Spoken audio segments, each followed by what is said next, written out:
Hey everyone, we hope आप सभी बहुत अच्छे होंगे, सेफ होंगे।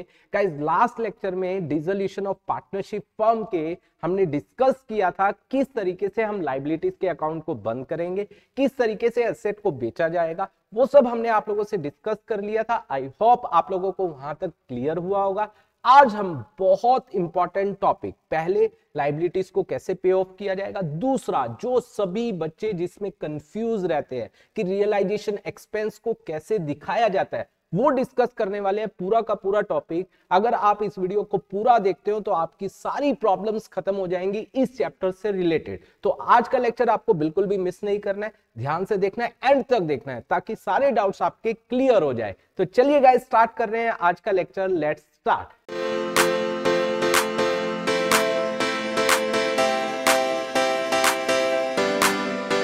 तो सबसे पहले हम बात कर रहे हैं कि अगर हम आउटसाइड लाइबिलिटी, यस गाइस, हम बात कर रहे हैं आउटसाइड लाइबिलिटीज, इनको हमें पे ऑफ करना है। ठीक है, अब आपको पता है आउटसाइड लाइबिलिटीज को हम किस में डाल चुके हैं, रियलाइजेशन में डाल चुके हैं। तो अब आउटसाइड लाइबिलिटी नहीं है, वो रियलाइजेशन है। अगर हम उनको पे ऑफ कर रहे हैं कैश और बैंक के थ्रू, ठीक है गाइस, कैश और बैंक के थ्रू, तो एंट्री वुड बी, क्योंकि वो आउटसाइड लाइबिलिटी नहीं है, रियलाइजेशन है, तो रियलाइजेशन अकाउंट डेबिट टू में क्या हो जाएगा, कैश और बैंक। ठीक है गाइस, तो एक तरफ वो रियलाइजेशन की डेबिट साइड पर जाएगा और दूसरा कैश और बैंक की क्रेडिट साइड पर जाएगा। ठीक है, उसके बाद अगर कोई पार्टनर लेकर जा रहा है, पार्टनर कह रहा है मैं उस आउटसाइड लाइबिलिटी को, लाइक क्रेडिटर को मैं पे कर दूंगा, क्या वो लाइबिलिटी पार्टनर की है या फर्म की?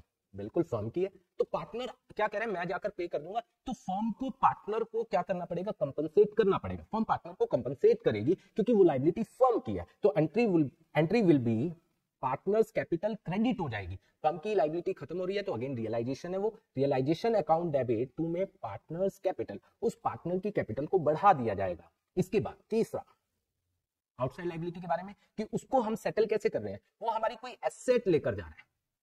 याद होगा, इसके बारे में हमने लास्ट लेक्चर में बहुत अच्छे से डिस्कस किया था। आई होप ये बात आपको क्लियर हो गई होगी। तो ये तीनों के तीनों पॉइंट आपको समझ आने चाहिए आउटसाइड लाइबिलिटी के रिगार्डिंग। इसके बाद हमारे पास आ रहा है, देखो इसके बाद आ रही है बात अनरिकॉर्डेड एसेट। ध्यान से सुनना, अनरिकॉर्डेड एसेट्स, ठीक है, जो बुक्स के अंदर नहीं है, हम बुक्स के अंदर दिखाना भूल गए, लेकिन जब बेचने गए, एसेट्स को बेचने गए, तो एक ऐसी एसेट निकल कर आ गई जो हमारी बुक्स के अंदर तो नहीं है, लेकिन बेच रहे हैं और पैसा मिल रहा है, या कोई पार्टनर लेकर जा रहा है, या हम आउटसाइड लाइबिलिटी से उसको क्या कर रहे हैं, सेटल कर रहे हैं। तो गाइज, पहली बात, अगर हम उसको बेच रहे हैं कैश और बैंक के थ्रू, तो पहली बात वो एसेट निकल कर आई कि क्या, जब वो निकल कर आई, जब वो हमारे सामने आई, क्या उस एसेट को उस समय रिकॉर्ड करना चाहिए या नहीं? करने की जरूरत नहीं है। जब हम बाकी सारे अकाउंट्स क्लोज कर रहे हैं तो इसके अकाउंट को ओपन क्यों करेंगे, हमें बेनिफिट हो रहा है ना, तो बेनिफिट शो कर देंगे। हम एंट्री क्या करेंगे, कैश या बैंक अकाउंट डेबिट, अगर वो कैश में बेच रहे हैं, टू में रियलाइजेशन, हमने रियलाइजेशन को क्या कर दिया, क्रेडिट कर दिया। तो अल्टीमेटली ये क्रेडिट होने का मतलब क्या है, हमारी इनकम बढ़ रही है। समझ आ गया। इसके बाद नेक्स्ट आ रहा है, अगर कोई पार्टनर लेकर जा रहा है उस अनरिकॉर्डेड एसेट को, तो उसकी कैपिटल कम हो जाएगी क्योंकि वो किसकी एसेट है, फर्म की। तो पार्टनर्स कैपिटल अकाउंट डेबिट, और फर्म को बेनिफिट होगा, अगेन टू रियलाइजेशन, क्रेडिट कर देंगे। अगर कोई, कौन लेकर जा रहा है, क्रेडिटर लेकर जा रहा है, या आउटसाइड लाइबिलिटी उस अनरिकॉर्डेड एसेट को लेकर जा रहे हैं, तो अगेन कौन लेकर जा रहा है, आउटसाइड लाइबिलिटी। तो अगेन दोनों क्या है, रियलाइजेशन, तो रियलाइजेशन टू रियलाइजेशन। बाकी हमने उस टॉपिक में, एसेट के टॉपिक में किया था बहुत अच्छे से। तो अगेन यहां पर कोई भी क्या नहीं होगी, एंट्री नहीं होगी। आई होप अनरिकॉर्डेड एसेट वाला टॉपिक आपको आया होगा। इसके बाद बात आती है अनरिकॉर्डेड लाइबिलिटी की। इसके बारे में हमें पता नहीं था, लेकिन जब फर्म बंद करने लगे तो कुछ लोग हमारे पास आ गए, भैया हमारा तो पैसा मिला नहीं है, तो हमें उनका पैसा देना पड़ेगा। ठीक है, अब उसके केसेस क्या है, अगर हम कैश और बैंक में दे रहे हैं, पे कर रहे हैं, बैंक के थ्रू पे कर रहे हैं, तो क्या एंट्री होगी। गाइस अगेन हम नया अकाउंट ओपन नहीं करेंगे, हमें लॉस हो रहा है, हम लॉस दिखा देंगे ना, रियलाइजेशन को डेबिट कर देंगे। तो रियलाइजेशन अकाउंट डेबिट टू में हमारे पास से पैसा जाएगा, कैश या बैंक।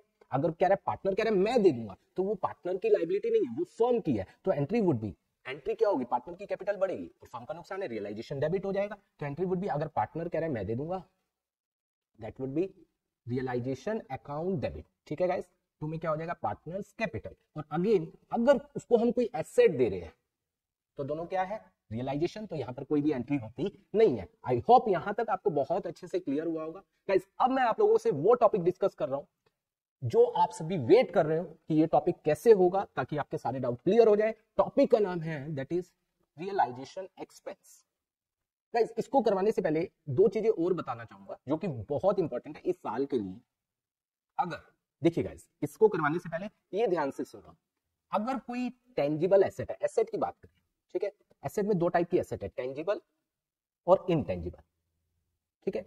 अगर टेंजिबल एसेट के बारे में कुछ नहीं बोला गया कि ये कितने में सेल हुई है, तो हम क्या मानेंगे, ध्यान से गाइस, इस साल चेंजेस हुए हैं तो ये बात आपको ध्यान रखनी है, हम मानेंगे कि जो उसकी बुक वैल्यू है उतना ही पैसा हमें रियलाइज हुआ है, तो we will do the entry cash और बैंक अकाउंट डेबिट, कैश या बैंक जो भी आप करना चाहे, टू में रियलाइजेशन जो उसकी बुक वैल्यू है वो, तो वो एक तरफ कैश अकाउंट या बैंक अकाउंट में चला जाएगा, दूसरा रियलाइजेशन में। मैं बात कर रहा हूँ टेंजिबल एसेट के बारे में, ठीक है।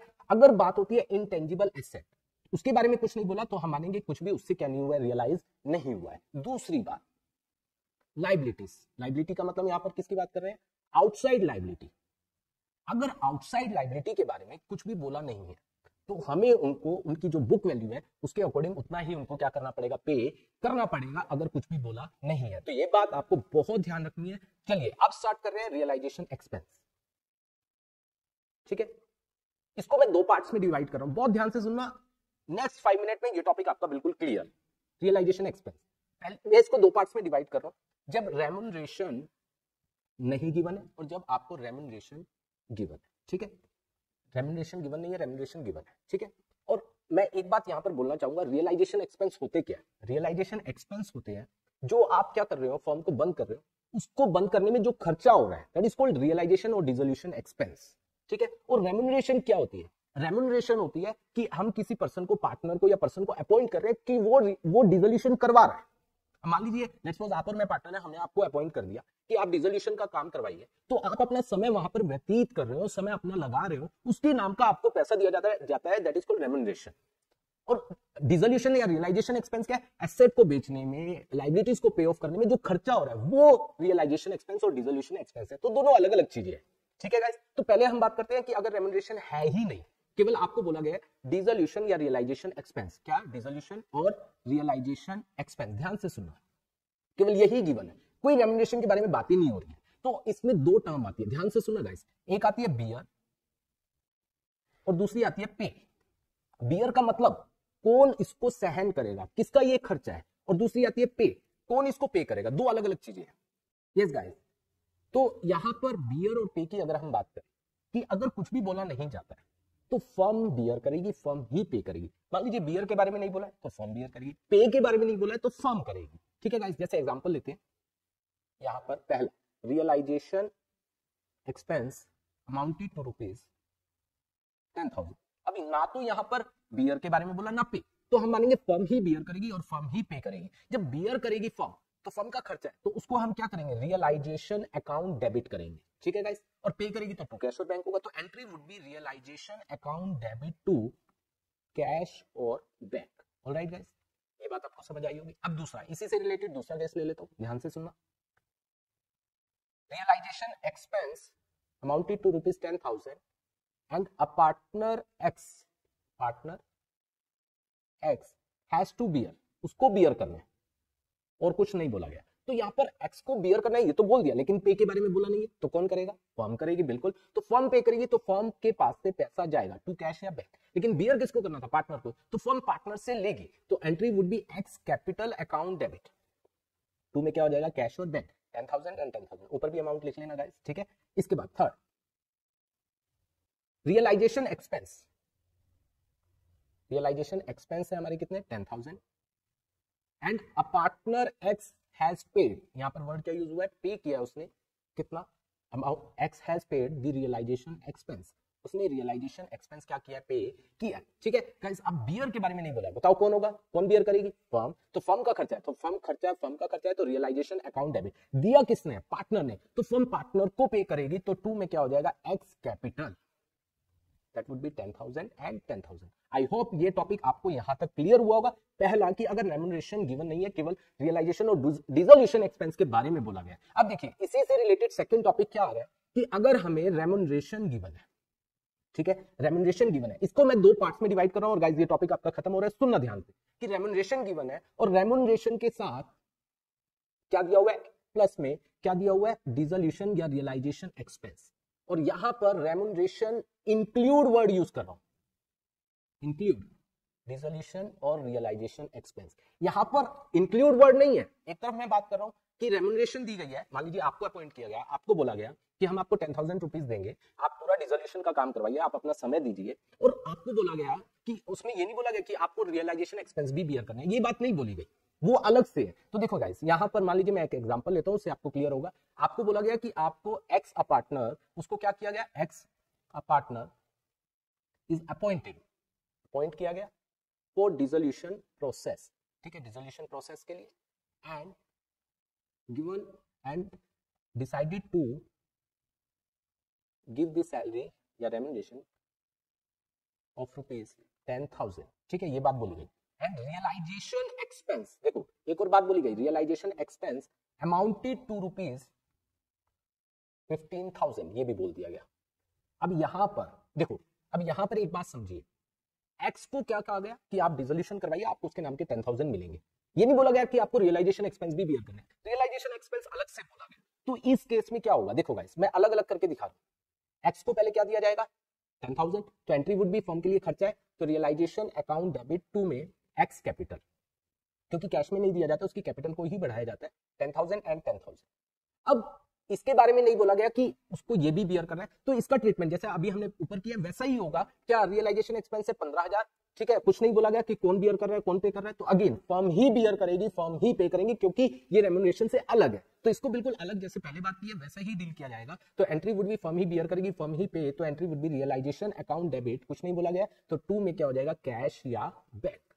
15,000 फर्म ने बियर किया होगा और फर्म ने ही पे किया होगा, ठीक है गाइस। आई होप ये वाला टॉपिक आपको समझ आया होगा कि अगर क्या किया गया, रेम्युनरेशन के बारे में अलग बोला गया है, डिसोल्यूशन और रियलाइजेशन एक्सपेंस के बारे में ये नहीं बोला गया कि ये इसमें इंक्लूड है। अब बात आई कि अगर ये बोला गया है कि ये इसमें इंक्लूडेड है, कि रेम्युनरेशन जो है वो इंक्लूड कर रहा है किसको, किसको इंक्लूड कर रहा है, डिसोल्यूशन एक्सपेंस या रियलाइजेशन एक्सपेंस को। ऑलराइट गाइस, तो इस केस में मैं एक एग्जांपल लेता हूं, उससे क्लियर हो जाएगा। मान लीजिए एक्स एक पार्टनर है, उसको हमने क्या किया, उसको हमने बोला कि हम आपको रेम्युनरेशन देंगे, ठीक है, कितनी देंगे, 20,000, ठीक है, and you have to bear, आपको रियलाइजेशन एक्सपेंस भी, you have to bear realisation expense too. तो इसका मतलब क्या हुआ, हम उसको 20,000 दे रहे हैं और आपको रियलाइजेशन एक्सपेंस भी बियर करने हैं, मतलब रेम्युनरेशन जो है उसमें रियलाइजेशन एक्सपेंस भी आपको बियर करने हैं, ठीक है। उसके बाद एक्चुअल रियलाइजेशन एक्सपेंस जो हुए वो हुए 30,000, बस ये बात बोली गई है, ठीक है। अब देखो, अब आपको क्या बोला गया कि आपको हम 20,000 दे रहे हैं और आपको रियलाइजेशन एक्सपेंस भी क्या करने हैं, बियर करने हैं, मतलब वो उसमें इंक्लूडेड है। तो इसका मतलब आपको केवल 20,000 दिए जाएंगे, आपको इसके अलावा कुछ भी नहीं दिया जाएगा। तो entry would be realisation, firm के लिए खर्चा है, realisation expense account debit, realisation account debit sorry, 2 में क्या हो जाएगा, एक्स कैपिटल, कितना दे रही है फर्म, 20,000। अब यहां पर एक्चुअल एक्सपेंस हुए 30, अब इसको पहले जैसा अलग ट्रीट नहीं किया जाएगा, ये इसी के साथ कंबाइंड है, अलग नहीं होगा कि फर्म ही बियर करेगी पे। अब यहां पर ये कॉन्सेप्ट नहीं होगा, क्योंकि 30,000 हुए, तो इसका मतलब आपको बोला गया 20 दिया, आपको फर्म ने 20 दे दिए, 30 अब हो रहे हैं, तो आपने दिए होंगे और फर्म कहेगी मैंने आपको 20 दिए, मैंने बोल दिया था 20 आपको मिलेंगे, इसके अलावा कुछ नहीं मिलेगा, तो आपने 30 पे किया, एक्चुअल रियलाइजेशन एक्सपेंस हुए 30, ये नहीं बोला गया किसने दिया, तो यहां पर ये नहीं होगा कि फर्म ने दिया, नहीं, क्योंकि ये पार्टनर ने ही दिए होंगे। तो गाइस यहां पर 30,000 की कोई भी क्या नहीं होगी, एंट्री नहीं होगी। अगर इसकी जगह यहां लिखा आ जाता कि एक्चुअल रियलाइजेशन एक्सपेंसेस 30,000 है और फर्म पेड, फर्म ने पे कर दिया, फर्म ने पे किया दिस रियलाइजेशन एक्सपेंस, तो फर्म क्या करेगी, पहली एंट्री क्या करेगी, देखिए रियलाइजेशन टू एक्स कैपिटल, ठीक है, कितना आ जाएगा 20, क्योंकि फर्म कह रही है मैं आपको 20 दूंगी, लेकिन फर्म ने एक्चुअल खर्चे हुए 30 और फर्म ने पे किया, तो फर्म किससे लेगी, एक्स से लेगी, तो एक्स की कैपिटल डेबिट करेगी, एक्स कैपिटल अकाउंट डेबिट कितना 30,000 और फर्म ने पे किया है 2 में कैश और बैंक, दैट वुड बी 30,000, और इसलिए हम कंबाइंड एंट्री भी कर सकते हैं। तो यहां पर बस एक बात ध्यान रखनी है कि इसको जैसे हमने पिछले जो अभी किया है उसको अलग से ट्रीट किया था, भाई फर्म पे करेगी, फर्म बियर करेगी, यहाँ ये कॉन्सेप्ट यहाँ एप्लीकेबल नहीं होगा, क्योंकि यहाँ पर अगर नहीं बोला गया तो इसका मतलब जिसको हमने अथॉरिटी दिया, मान लीजिए एक्स को दिया, तो उसी ने उसको पे किया होगा। आई होप ये वाला कॉन्सेप्ट आपको समझ आया होगा, इजिली इसको अटेम्प्ट कर पाएंगे और आपकी कोई भी गलती नहीं होगी। Thank you so much for watching this video.